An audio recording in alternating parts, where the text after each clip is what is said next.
all so much for staying and joining us for our branding presentation. At this time, I'd like to introduce Mike Feldman. Mike Feldman is with Farmers Bank. Also, he's the Vice Chair of the Chamber's Community Development Committee and also the Chair of the Branding Initiative Partnership. So please welcome Mike Feldman.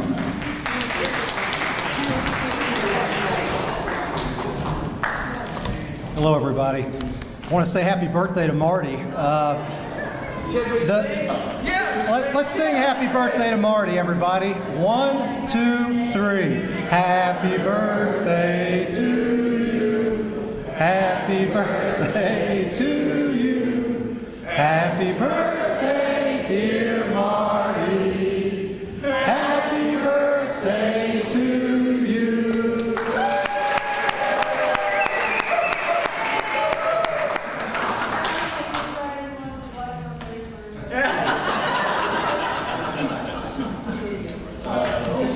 Marty, I have a twin sister who has triplets, and their birthday is today as well. So I'm going to be doing that 3 times tonight. So they don't let me sing at church, but evidently they're going to let me sing here today. So anyways, I'm glad everybody could make it. You know, it's an exciting day, the birthdays and all that. I think about where we're heading for the future. Where will we be in the next 10 or 20 years? And that's really what I heard today in hearing from the mayor and also from Judge Wells. You know, where are we going to be in the future? What are we doing for economic development? What is the vision for this community? Who are we as a community? We have to have some kind of identity. There was certainly that conversation of we have to be unique, and the mayor talked about that. We may be a destination place, but there is something that's specific for our community that we should be able to be out there and to market and to promote. And there's been a lot of topics that have been out there, and I want to say that rebranding isn't the right term for this. It's been a long time since our community's had a brand. This is a brand for Frankfort and Franklin County. What I'm pleased to say is that your community has been working on a branding initiative for the last year and a half. A year and a half, community partners have been getting together to talk about how do we establish a branding and logo initiative for our community that will be successful. The key community partners have met for the last year. We've talked about everything from trying to outsource some of this to perhaps having a complete comprehensive plan, and the branding committee had decided there's one way that we're going to do it, and we're going to do it right, is we're going to hire the right company that can take care of this from start to finish. And that's what we've been looking for. We created a request for proposal over the last year. It's hard to believe a year and a half has gone by, but it's been a year and a half. We've been working on this request for proposal. We completed it late last year, and it clearly outlined what our goals and objectives were for this community. We sent that out to some 28 companies across the United States, trying to find the right company that could best match what we were looking for. We received proposals back at the beginning of this year, and it was clear to us from the proposals received that we had one company that we were very excited about. They best matched what we were looking for by way of the goals and objectives of the committee. They also had the most experience of any of the proposals that we had received. They've branded, I think now it's some over 170 communities across the United States. I think they've branded some 5 to 7 capitals, and they were heads and tails above everybody else. And they had the most competitive bid. So we've been very excited about what's been going on in our community. We want to see where we're going to be heading in the next 10 to 20 years, and I heard the statement about we don't want to raise taxes, and there's really only a few ways that we can do that. We can be real careful with our cost, but the other way is to have a thriving community, we can drive revenues. And we really think that through a branding and logo initiative long term, we can do some great things in our community to drive population, to drive businesses to our community, and hopefully to drive tourism. So those have been our goals for the last year and a half, and I want to thank each and every one of you in the room who have participated. I want to thank the mayor, the judge executive, I want to thank the commissioners, I want to thank the magistrates. Everybody has been involved in this conversation, so I want to thank everybody in that regard. But today it's not about what my thoughts are. We've got the privilege of having the CEO and president of the leading proposal that we had received. It's North Star Destination Strategies, and Don McCann from Nashville, Tennessee. And I want to say thank you to Don for being here today. Don has been growing brands and leading teams for more than 20 years. His experience includes working for multinational advertising agencies as well as nationally recognized creative boutiques. During his time in the ad world, Don put his stamp on some of the world's most famous brands, including Gold Kissed, Hawaiian Tropic, Suntory Bottled Water Group, Trump Plaza, Panasonic, and for his efforts, he's received numerous awards, including a prestigious national Effie for marketing effectiveness and a Clio for excellent creativity. Don went out on his own, I guess it was 13 years ago, and he probably hasn't looked back since. I had said, I think that when we first looked at the proposal, he branded some 150 some odd communities. Now there are over 170 communities. He's doing something right, so congratulations to him. As far as his experience, he's sought after as far as for being one of the most recognized speakers in community branding, and so he travels across the United States in that regard. He has helped mayors, city councils, governors, city managers, economic development, and chambers across the United States. I'd like to welcome to the stand Don McCann, who is going to be speaking with us about the branding initiative and give us a little bit more insight. After Don speaks, we're going to have an opportunity to ask him some questions, but again, thank you, Don, for being with us today.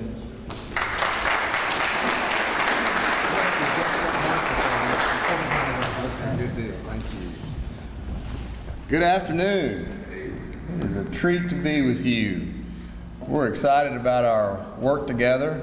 I appreciate the chance to visit with you and share a little bit of our approach and philosophy about this. The work we'll do together. I'll share a few stories, and we can just have some good discussion. I'll be happy to answer any questions that you have. Sound good? Yeah. All right. This thing we call a brand print is all that we do to help communities be as competitive as they can be. Now, I've got a couple questions for you. First one, how many of you all have ever moved your family somewhere or moved a business somewhere because they had a cool logo and a nifty slogan? Dang. I've asked that question all over the United States, and I just keep getting that answer. Let me ask another question. How many of you love Frankfort and Franklin County? Very good. All right, well, you'll be glad to know that first one isn't what this is about. That second one is putting that sentiment to work to help you work a little better, be a little more competitive together as you grow your community is what this is about. We've got a little saying that your brand is what they say about you when you're not around, and branding is what you do about it. So we think about this from the standpoint of reputation is the end game. So we've spent all these years trying to understand what affects the reputation of a community and what can communities do to make a difference in that reputation. So yep, that does include communications, but a lot more than that. Now, branding has a little bit of a branding problem. And people think it's all about a logo and a slogan. So it's a lot of work explaining the context of this in a little more detail, and adding some complexity to that is working to brand a community. Communities are unique animals when it comes to marketing and branding. They're very, very different from packaged goods or manufactured goods or services. And to have a little fun with that, I'm guessing a few of you may remember the old 4 Ps of marketing from back in school. Anybody remember them? Very good, very good. I've heard several. Product, place, price, and promotion. The good old 4 Ps. If I had a prize, I'd give it away. But have you ever thought about those tools that a marketer has from the standpoint of a community? How many of those Ps do you really control like a manufacturer does? You can't control the product or the price of goods and services or distribution where you happen to be. Have a little sway over promotion, but unless your budgets are bigger than those we're used to working with, not a whole lot of communication dollars either. So we have actually worked now with over 200 communities over the last 15 years. Got to update my material. So we've developed our own proprietary 4 Ps of community marketing.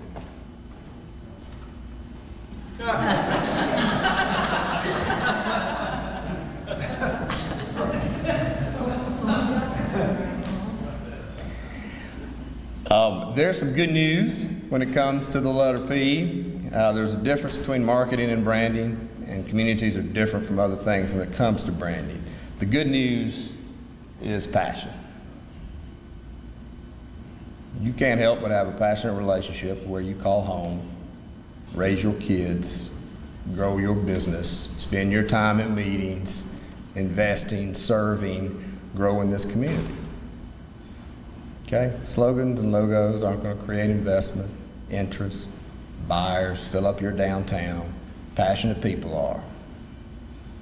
Passionate people that can be articulate about what is distinct, authentic, and ownable for your community can create more investment, more interest, more jobs. So that's what this is about. As succinctly as possible, what we work to do and have been working to try to make better all through the years we've been in business is to impact your reputation and help you do that by first getting a really good understanding of what it is.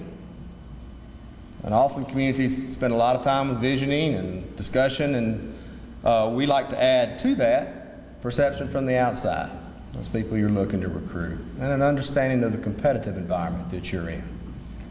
Okay? I wish I had $1 for every time I've heard small town charm with big city amenities. Okay? It may be relevant, but it's not the least bit distinct. Then importantly, come together around a DNA or a strategy that is authentic and ownable for your community. And so you've heard a lot of discussion about a community brand and rebranding. Community brand is probably not the right word. Your organizations are going to have their brands. Ideally, what you have is a community DNA description. Now, how the mayor talks about it, and how your frontline people talk about that, and how an artist talks about that, and how a minister or a coach or different people in your community talk about that's going to be a little different. But if it can connect at that foundation stage, that's when we find it is successful. With agreement on that strategy, how do you put that to work in the stuff that you do? So yes, communication from your public organizations, but also, if that's the strategy, that becomes an overlay of thinking that can apply to a lot of stuff. Policy, development, your built environment, what you celebrate, how you package things, connecting the dots to stuff that you already do, and new things that you need to do. So that's the elevator speech about what we do. It's been a treat to hire some smart people to help me. When I started this, it was just me. We've got the best team we have ever had. We have an economist, a cultural anthropologist, a digital expert. She has 30,000 Twitter followers. My children are most impressed with that and are constantly asking her to help them with their own social media strategies. Local government people, tourism expertise, economic development expertise make up the team. Every one of us focuses on helping communities work better together to be as competitive as they can be. We have worked with a couple of hundred communities. We'll do a set number every year. Some of these have been just about tourism. Some have been just about economic development. Most have been what we call a community-wide approach, which is what we're doing with you, where you work to come together around a strategy that's centric to your community first, and then tactics about how you leverage that for different audiences with different organizations. We have worked with a lot of communities of similar size, several state capitals, Mike mentioned, but eventually to the question, have we ever worked with anybody like Frankfort and Franklin County? The answer is no. Every community is distinct, has its own personality, its own history, its own topography, its own mix of business, its own interest. That's what makes this work. I believe I heard your mayor mention the need for distinction to grow into a distinct place, and that is absolutely correct. So that's a big part of this. That's what makes this work, is every community is unique and distinct, and that's what's enjoyable about this. If you'll pardon our sort of artistic expression, but this is how we think about visually the process we're going to go through together. So it's kind of like an hourglass, and that first part is the DNA strand. So we're going to do some research. Lots of different types of research. I'll go over it here in a moment fairly quickly, but we can stop and chat about any of it. And we're going to get it down to that single strategy thought. Then we're going to make some recommendations about how that strategy can go to work for you. But hopefully there's an explosion of ideas and activity that tether back to that thought. Okay. So it's the research we move through, and that's about 4 to 5 months. It's not a quick process to get to that strategy. That can be a public meeting, a stakeholder meeting. It's not about slogans, it's about strategy. And then we make recommendations about how you can put it to work for economic development, for tourism, for local government, for recruitment of professionals, for many, many different things. All right. We're going to assist with some educational materials to help battle all this is about a logo, to explain the context and hopefully get a good group of stakeholders to help us in that communications. And we're going to spend a good bit of time in your community. We don't create a brand and slap it on you. We're going to work with you to discover what it is and ask a lot of smart people a lot of questions, maybe some questions that are a little different than they're used to answering. So we'll gather that information in a variety of ways. It takes us a good bit of time to get our arms around all the stuff that you're already doing. So we do that with some situation analysis and some audits that all of us need to understand. Then we start talking to people. We love to see how you sell, formally, informally, how realtors talk about the housing stock, how you pitch your community to meetings, etc. Love to see how you sell. We'll lead some groups. We'll lead some one-on-one interviews in person and over the phone. And we're going to talk to the usual suspects, but we're also going to ask you to guide us to people that are articulate and passionate about your community. Ministers, artists, poets, matriarchs, patriarchs, historians, people that are articulate and have a point of view, great interviews. So, and then we ask them who else we should talk to. We have some open-ended kind of right-brain questions. We ask another ripple out of stakeholders. Will be a community-wide survey people can participate with.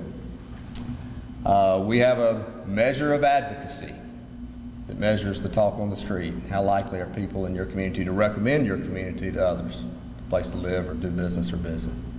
And we have a national sampling we ask all the time with every piece of research we do.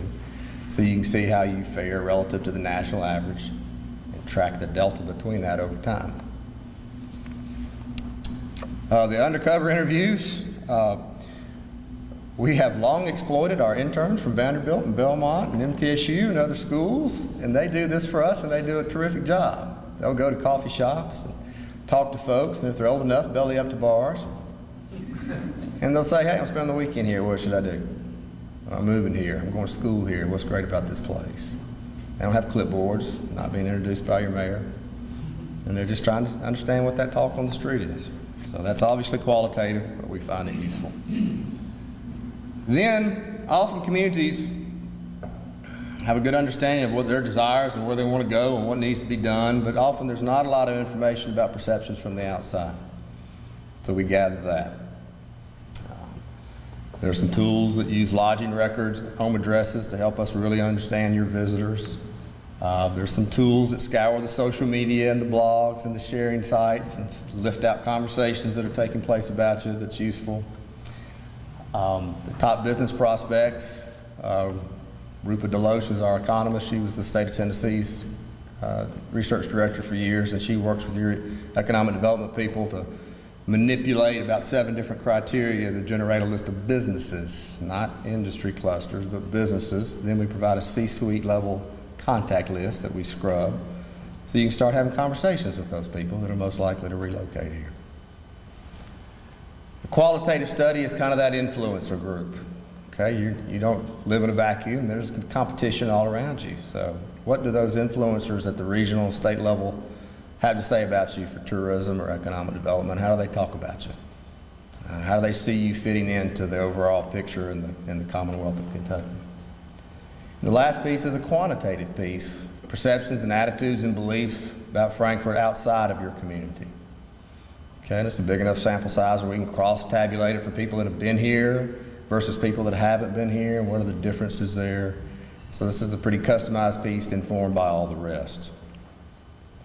Along the way, we ask about the competition. Okay, two people can't occupy the same space in terms of a strategy, so what's available for you to own? So some of that happened simultaneously, some of it's built on each other, but that's about 4 months to get through that work together. And we have several brainstorming meetings and discussions and blue sky meetings to eventually develop a strategy statement. And we try to get that down to a single sentence. And then we'll come back and present all the findings from that research and what the recommended strategy is. Okay, so this can be a stakeholder meeting because there's not a slogan in sight at this point. Okay, it's strategy. So often it's not revolutionary, but often it's evolutionary. And we hear people say, you know, we never really thought about it quite like that. But it has to make some sacrifice. It can't be a great place to live, work, and play, right? So this has got to do some work. I want to show you one. I picked another capital city to share with you, Sacramento, California. Anybody been to Sacramento? All right, good, a couple folks. So, I don't know if anybody can read in the back, but I want to show you the platform for Sacramento, and you all let me know what you think.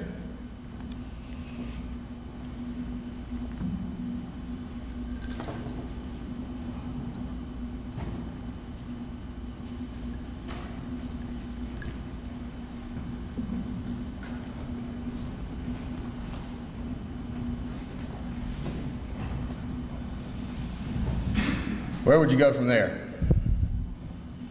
Go to San Jose.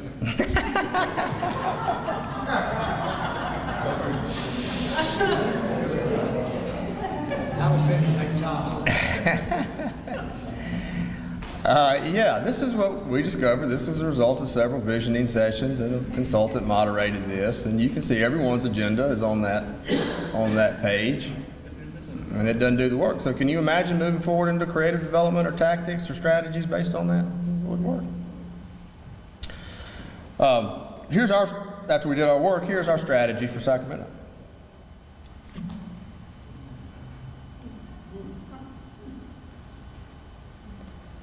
Sacramento is the largest urban market in the Central Valley.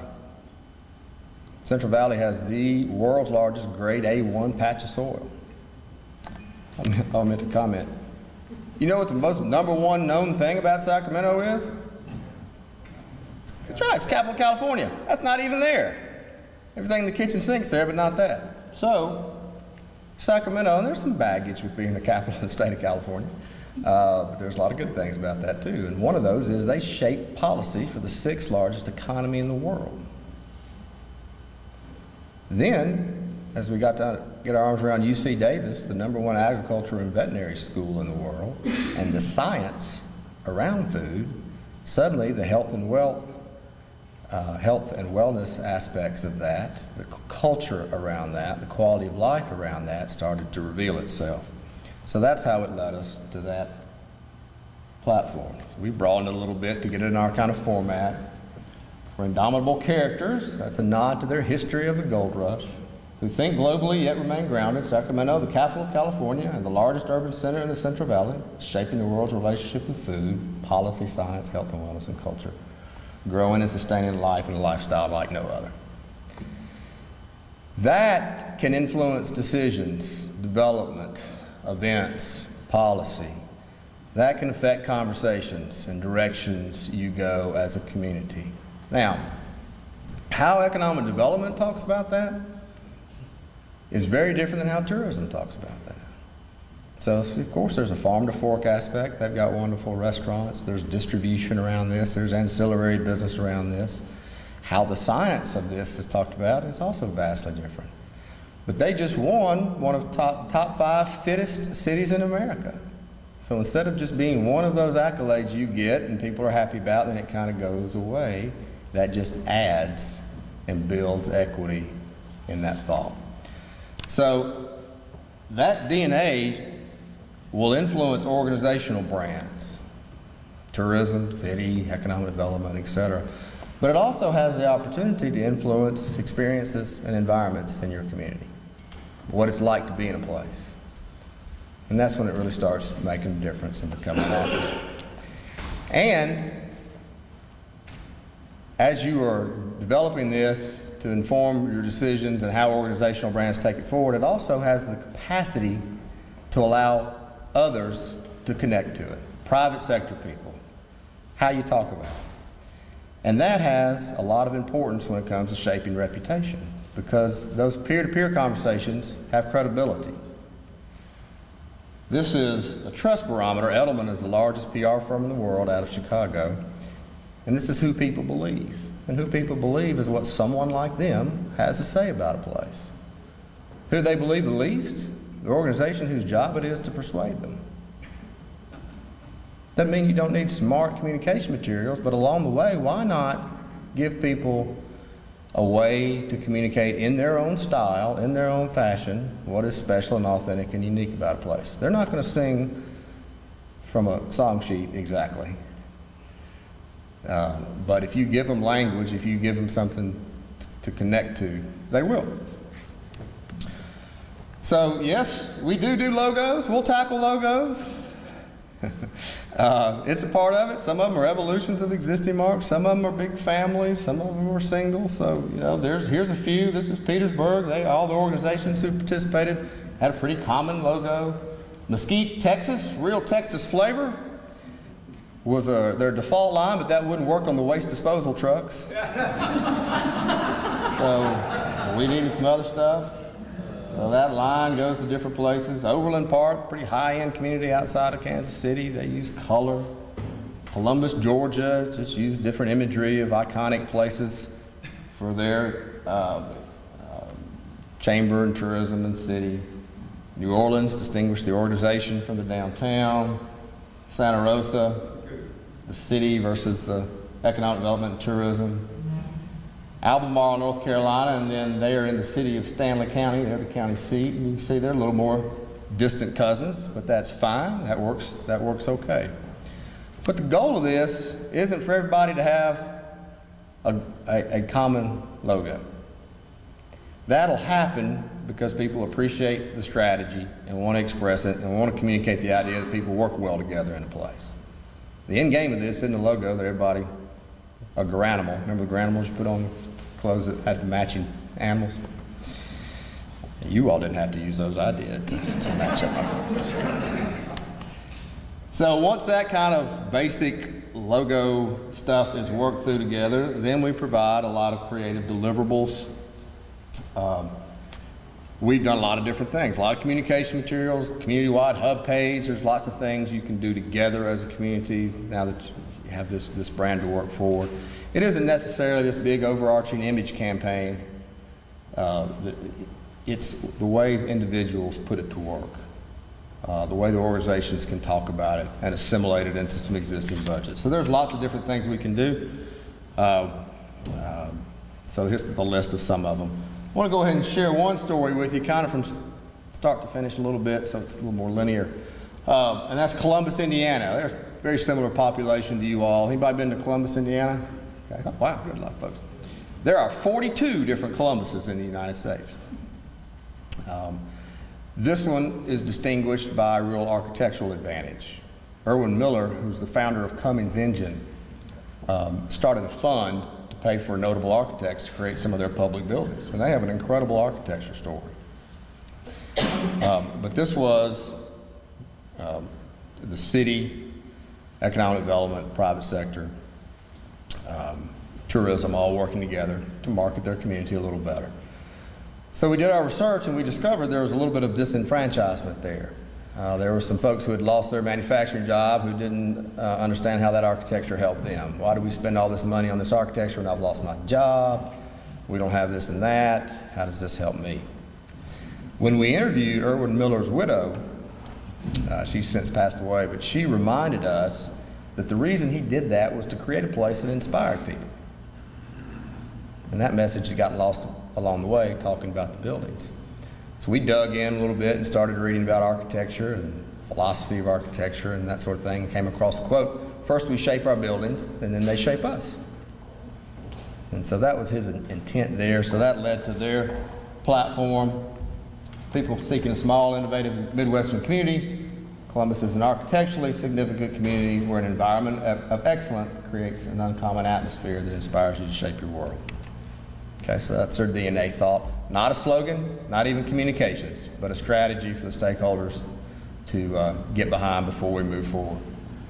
And then, compliments of Irwin Miller, a famous designer, Paul Rand, some of you may know, had these flying C's in Columbus. And they were in some bricks and mortar, and they were really ready to be done with them, but they had spent a lot of money on these flying C's. They were in different places. So we suggested just more of an evolution of that and updated it for some of their key people that were participating. Since then, several others have come on board. The chamber wasn't really playing. A couple chamber directors later, they're a little distant cousin, and that's great. You can see the arts. Good luck getting the arts to paint by numbers, but you know, that's fine. That's just fine.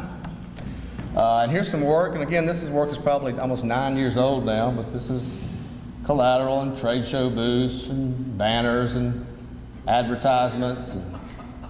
So the city, economic development, tourism, all had some integration. The chamber, again, took them a little while, they came along. Then when the airport rebranded, just of their own accord, just came alongside and did their own. When transit moved downtown, they took advantage of all those assets. The city provides bike racks free of charge. Businesses pay for the installation, becomes functional public art. We met with a developer during the research. When they renovated their mall some 4 years later, the developer came to the city with this climbing wall that they built. When they renovated the Commons, it had a similar look and feel to the brand with its color, and they built it. Different departments within the city, so once you have that master driver, there's all sort of derivations that can take place. The farmers market on their own initiative added it to theirs. A sports, amateur sports recruitment group did the same. This is an artist's interpretation of an environment of excellence.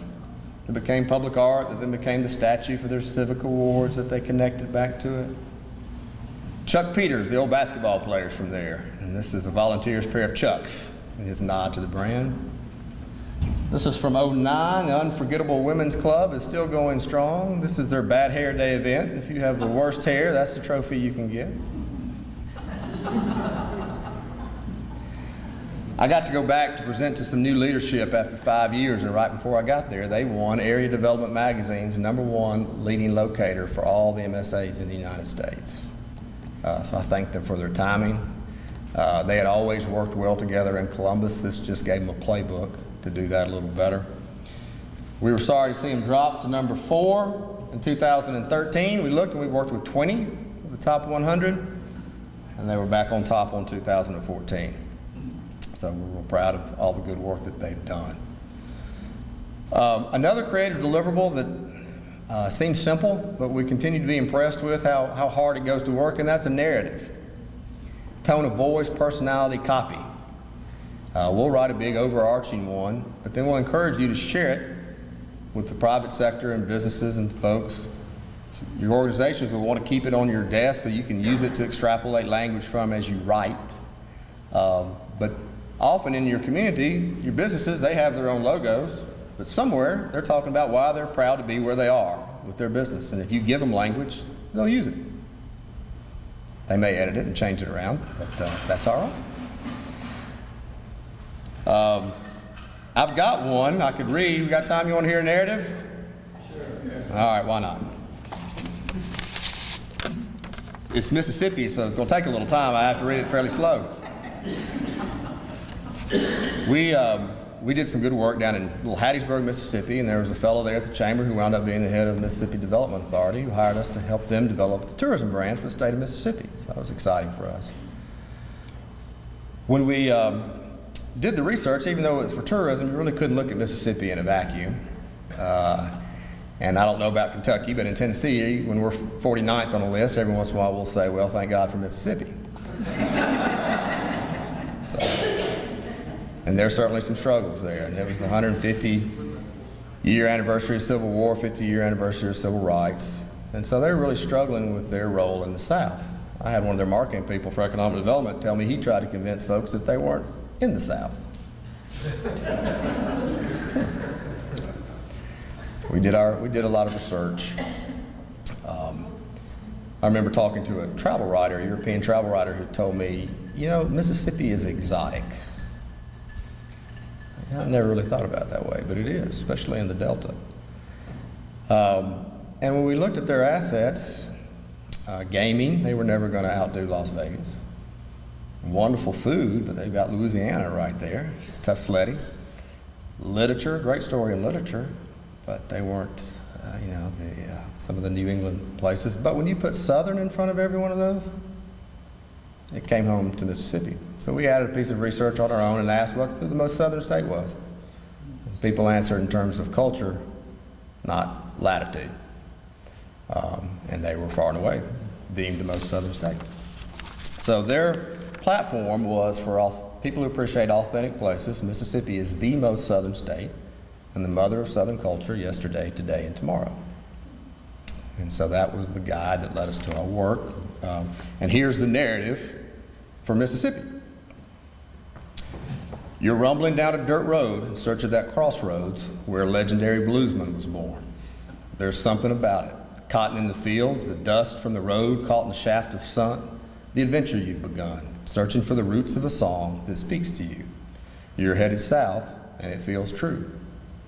Sitting down at a roadside table to a heaping plate of roasted corn and steaming crawfish, you can hardly take it all in.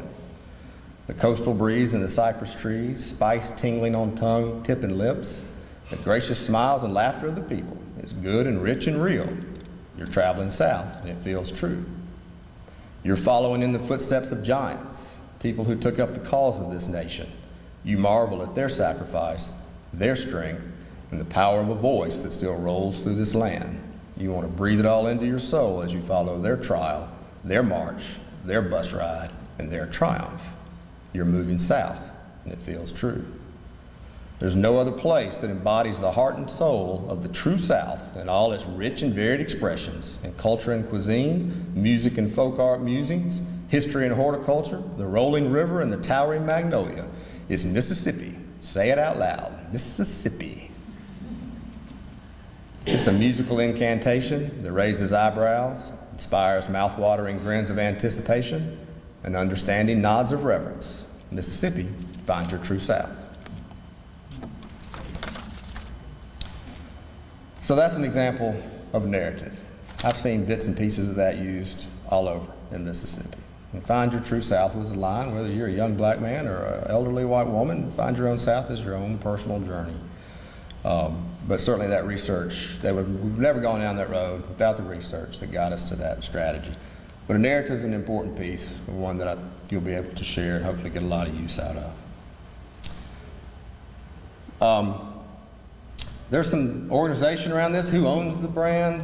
You've got your organizational brands, the community brand. Who's responsible for it? Who keeps it lively? Are some questions. Suggestions with your own limited dollars. And then importantly, what are ways you can live into your DNA, live into your narrative? And until you know what it is, it's a little tough to discuss, so I just have a few quick examples of what that looks like. So in Dayton, Ohio, they've had an amazing number of businesses participate in the Dayton Patented Program as part of their brand that are indigenous to Dayton. Brookings, South Dakota, businesses have donated dream walls in celebration of their brand. In New Orleans, we worked with the downtown to help them recruit creative class citizens, and the existing creative class folks helped provide content, writing what their thoughts on why New Orleans was a muse on a blank canvas and helping spread the word. And well, Hattiesburg, Mississippi, Hattie went on the radio on Fridays to talk about what's going on in the community, and the radio station got some free programming. They've been doing that now for about 9 years. In Montrose, Colorado, one of the coffee manufacturers developed a Black Canyon roasted coffee. So I understand you've got a new microbrewery headed here. In Glendale, California, one of the animators in DreamWorks came to the city with an AQ quotient, an animated quotient. So instead of taking an IQ test, you're taking an AQ test, And if you're found wanting, it suggests how you can remedy that there in Glendale. Working with 5 cities on an economic development brand in North County, San Diego, that we rebranded 78 Corridor, San Diego's Upside. They had a great brew culture and a good IT culture, so that combined in this bottle opening jump drive. Artists participating in South Maine. Swiss Colony Brands, the largest business in Greene County, Wisconsin, helped the city tag product being shipped out of Greene County as being artfully made in Greene County. Again, the effort really costs nothing. Newark, the airport, was so glad to see the CVB finally had a brand they could be proud of. They gave free space in their airport. The most pass-through city in the United States, Newark, New Jersey. Providence, Rhode Island, connected it to policy that guided public arts. RISD, Rhode Island School of Art and Design, connected it in curriculum. Their strategy had to do with original thinking. Their line was the creative capital and the different iterations of the P. Lima, Allen County, Ohio, a symphony score was written around the brand that was shared with the schools, and then the Harley ride goes to places indicative of real American strength. Coppersmith in Petersburg, Alaska provides this for the cities. Caterpillar is the largest business in Denison, Texas, that, like the brand, felt a connection to it, connected it to their own HR program, so they have Kickback Fridays there at Caterpillar in celebration of the brand. And this is Sacramento, California. And that's the chosen site for UC Davis's 3rd campus, the World of Food. So you can just see some examples, big and small, of ways you can live into this that really makes a difference. We save a little time because it takes a little time to get all that communication and logo stuff figured out.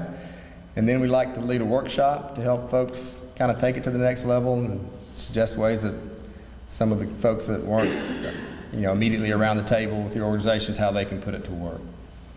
So that's a little run through of what we'll be doing together. I'd be happy to share some more stories. We can look at just strategies. I've got the top 10 ways to screw this up. And I'll be happy to answer any questions. Where are the top 10 ways? Top 10 ways to screw it up. You got it. Well, I think Letterman won his last night, so hey, very, very appropriate. Okay, number 10, make a contest out of creating your community slogan. Don't do it. Number 9, hire an expert and tell them exactly what to do. Number 8, engage the press for the first time during the unveiling. Appoint a large stakeholder group for creative development. Think about all this like an ad campaign. Apply strict controls for usage by the private sector and other public agencies. Unveil your brand identity for public feedback before we put it to work. Ignore your culture and heritage, focusing solely on your aspiration. Proceed without research, and make all of this just about a logo and a slogan. 10 things to avoid.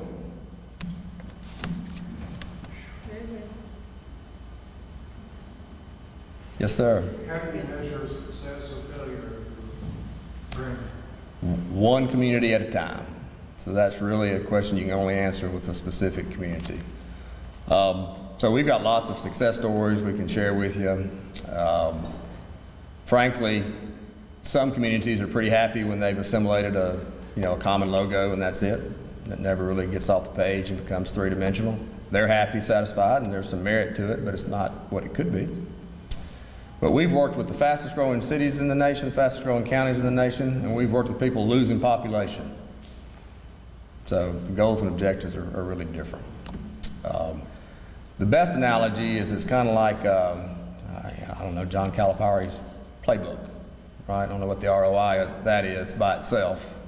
You got to have talent and investment, and he does a good job recruiting that talent, but it still takes all the hard work. It just helps people work together better.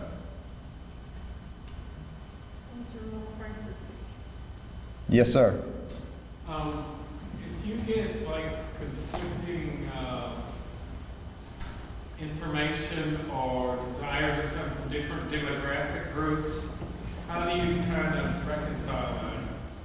We get conflicting information every time we do one of these.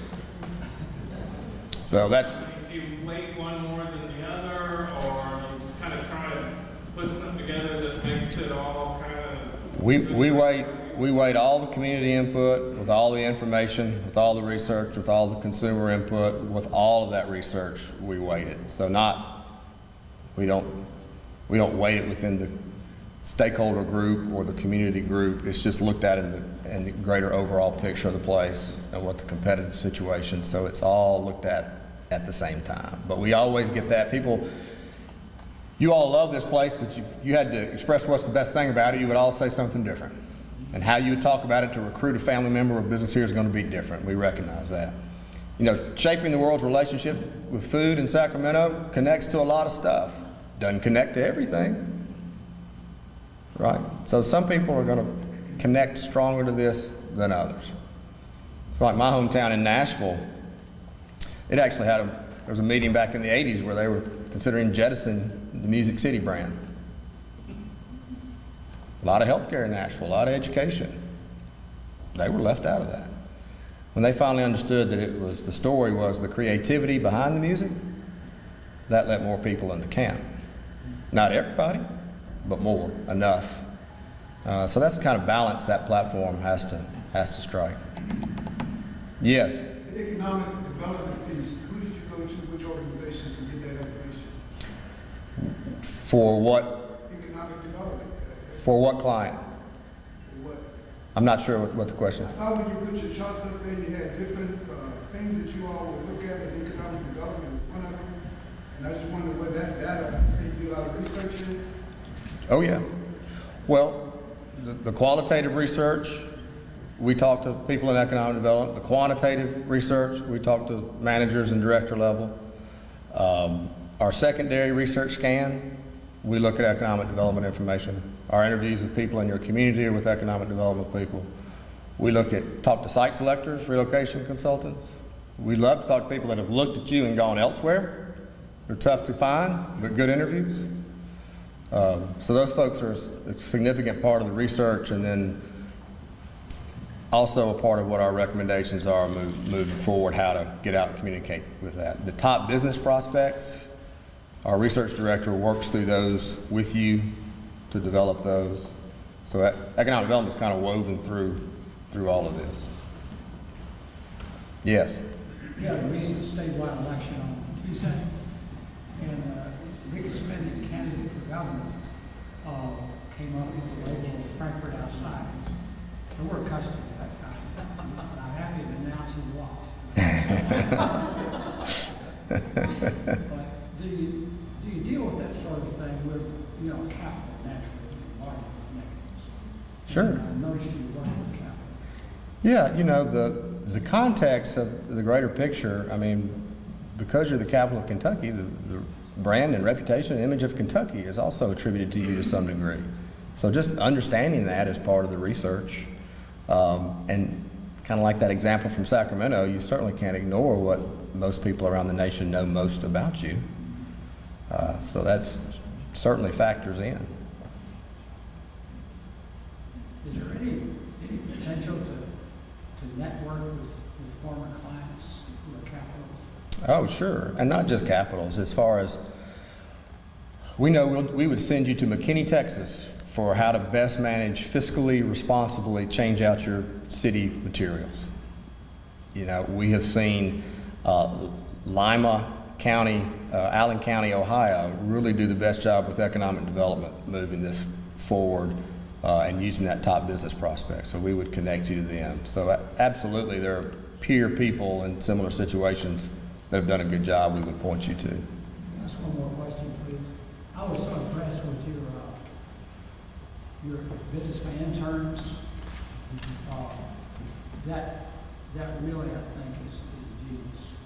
Another piece of that, though, we have so many, all of us who are parents, have so many children with professional degrees that out-migrate, almost never to return, but still love it here. Have you done anything, this phenomenon is called brain drain, but if you get their input, it's called brain gain. Have you done anything with that in your? Yes, in a variety of ways. We certainly include them in the research. I've sat in a number of stakeholder meetings where they talk about how important young people are, and I look around the room, there's not a young person in the room. So you need to include them. They make, your kid make a decision. Absolutely. Out migrating. And you know, often, and we've done different things, but often we ask, well, what are you doing to facilitate inviting them back? Because they're going to have their Hakuna Matata years, right? So go around the rock. What are you doing to invite them back instead of the hard road? But you know, we've actually suggested and provided a sample of an e-newsletter for moms to send out. Here's new stuff happening in our community to continue to recruit them. Yes.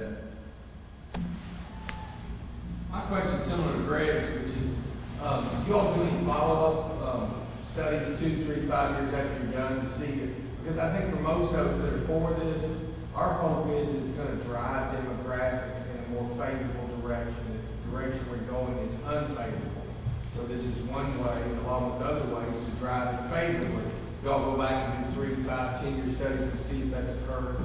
Yeah, we have some that have been out in the marketplace for 12 and 13 years. Columbus, Georgia, we recently did one, and their awareness numbers were great. Did one in Dublin, Ohio. And we're happy to do that. We've got some good stories. But the reality of the situation is we could deliver the best possible product in the entire world to you. And if you don't put it to work, or you don't have the leadership and passion to do it, it's not going to go to work for you. So that's why I know everyone would love an ROI, but if you think about it mathematically, it's kind of impossible to have an ROI for 40,000 local governments around the United States to do something like this. So it's just not there.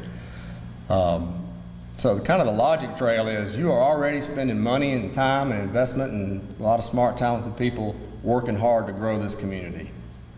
It just makes sense for them to work together as best they can to do that. So this works to try to make that happen.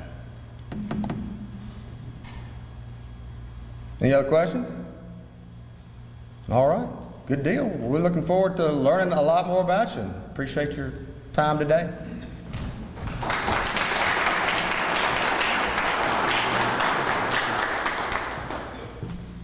I'd like to thank everybody again. I'll tell you what, I'll open it up. There's a few of the people from the branding committee that are here, but are there any questions that you may have about the branding committee that we can answer for you today?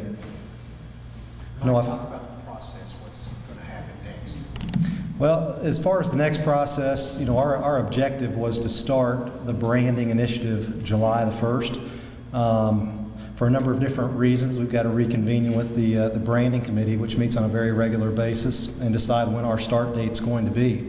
Is it July the 1st, or do we push it back a little bit to provide some more information for the community? And those are things that will be decided upon by the branding committee.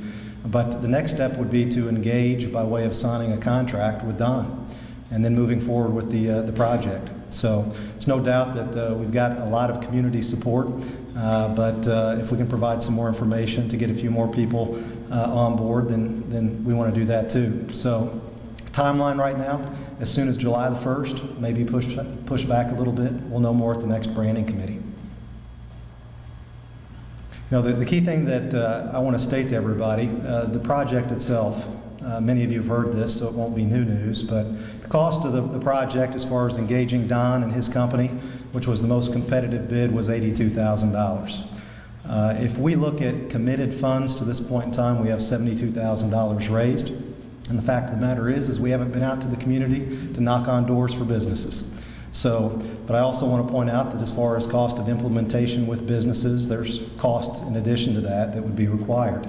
You know, our goal of the branding committee was to try to raise close to $200,000 in hopes of helping with implementation. So that's a lot of money. But we wanted to get out. This is a community project.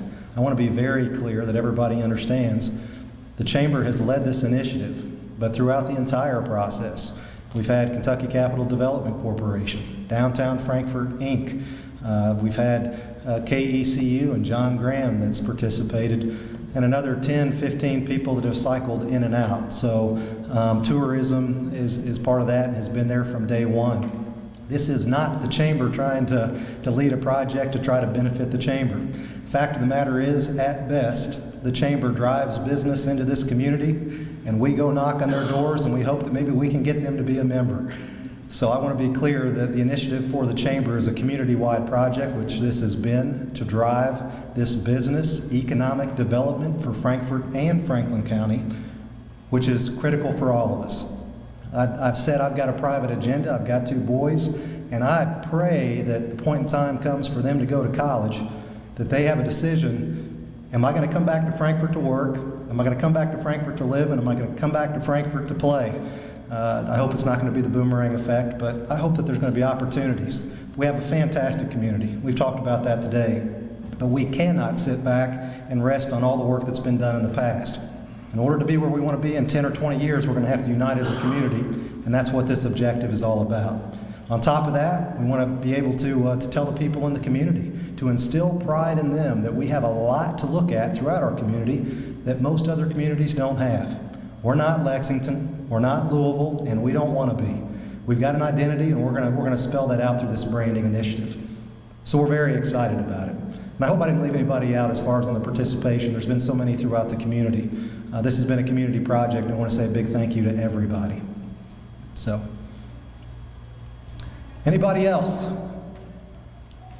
Well, I want to thank everybody for showing up today. If you have any other questions, feel free to contact me at any time. Feel free to contact Carmen or Joy Jeffries or Britton Skinner.